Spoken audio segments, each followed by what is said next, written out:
America, industrial miracle of the century. From all the states flow bounteously the products of forest, mine, and field. From her workshops pour all the needs of modern living. By air, land, and water, these treasures of enterprise are sent out to every point of the compass. No job is too big for American industry. Nothing is too small for the best in materials and workmanship. Look back a few generations and realize the advances America has made. Articles once were wrought by single pairs of hands with crude implements in quality that varied with the knowledge, skill, and honesty of the individual. Today, able workmen with wonderful machinery do better work at lower cost, while advancing mechanical arts have brought new ease to the multitudes. Where the plodding workmen of former times labored alone, with neither guidance nor help, meeting no set standard of quality, industrial America marshals resources, science, and power unlimited to bring a quality product within the reach of millions. 40 spoke holes at one operation. Jobs formerly tedious and uncertain are now done in the wink of an eye with gigantic tools which the old-time craftsman never knew. The old-time craftsman's tools were 1,000 times slower, his skill 1,000 times less accurate. The hand of today's workman and the performance of his machine are guided in the smallest details by science. The greatest American manufacturers maintain vast libraries of technical books, records, and informational data. This earnest effort to make every possible improvement applies to even the smallest things. The greatest example of America's success is the motor car of quality. Any place on earth, you will find America's automobiles serving the people. Even in Borneo, the home of the legendary wild man, although New York is 12,000 miles away. All over the world, the automobile is relieving beasts of burden. People have learned what smooth, powerful, and quiet transportation means in enjoyment and health. On the smooth surfaces of boulevards in many cities, scenes like this are duplicated every minute.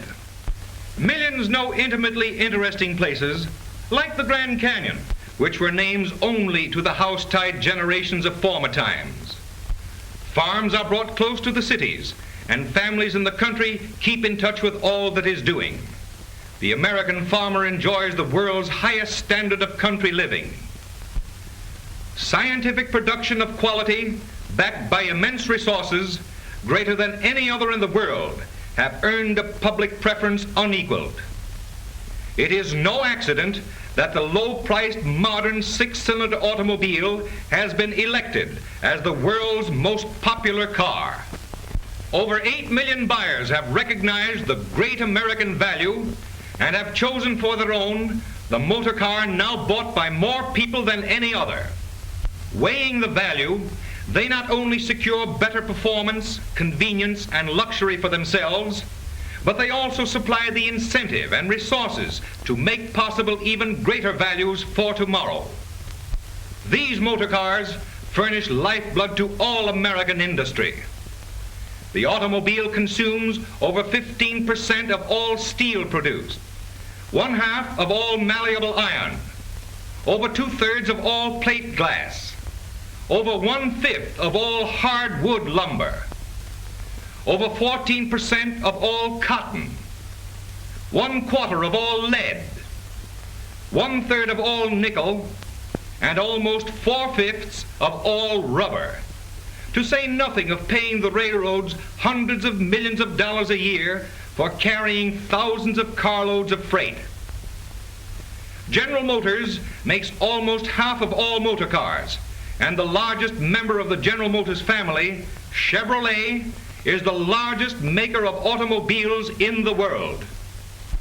An ever-mounting call for raw materials is sent forth by the demand for complete modern transportation.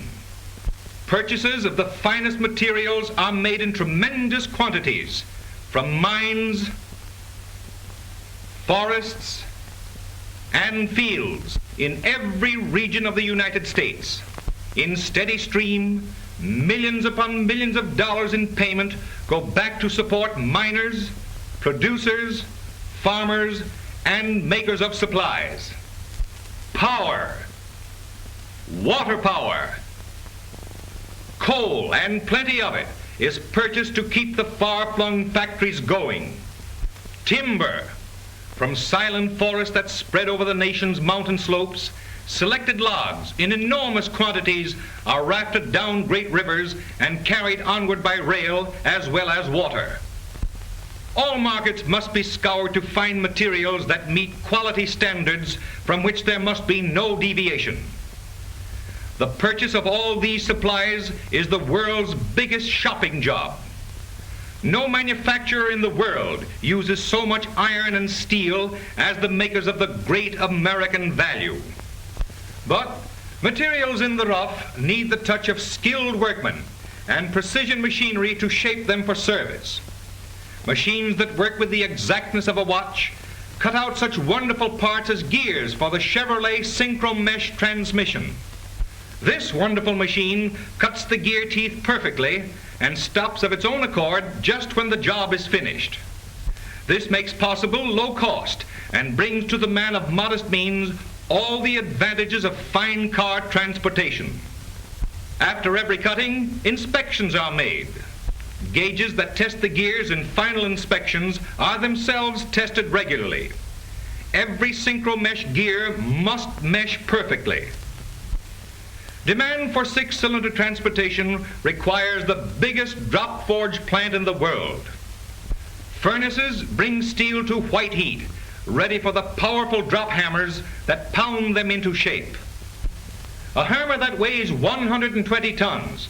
Every time it comes down, 58,000 pounds of pressure come with it.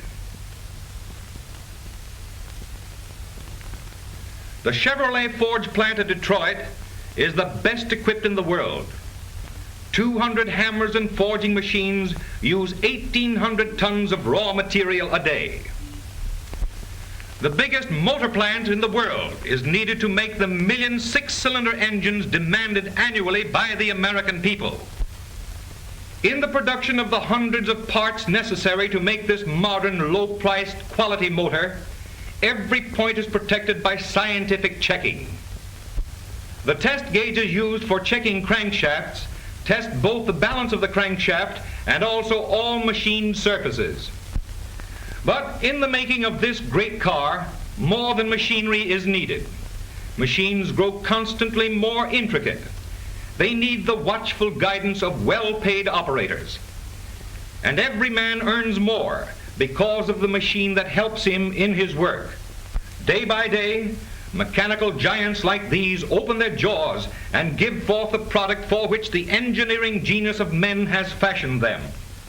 This automatic frame assembly plant is all one great machine extending over 4 city blocks and electrically controlled throughout. Steel plates are put in at one end and assembled frames come out the other. These factories and machines are only giant tools under the control of many thousands of men whose daily work is giving the public better performance, new luxury, and greater convenience in transportation.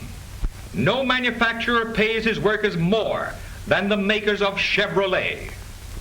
Whole towns, even cities, have been built around its factories. Let's take a look at some more of these machines and their guardians. Machines that are doing work which men alone could never do.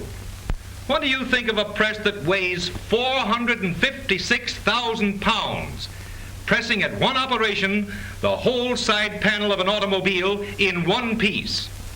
Safeguards are thrown about every operation and movement. This mighty monster cannot move until its master puts both hands on the safety bar. Plain sheets of steel under this 300,000 pound monster's grasp assume the exact shape wanted in half a second. Think how long it would take the workmen of a few generations back to turn out even one of these body parts.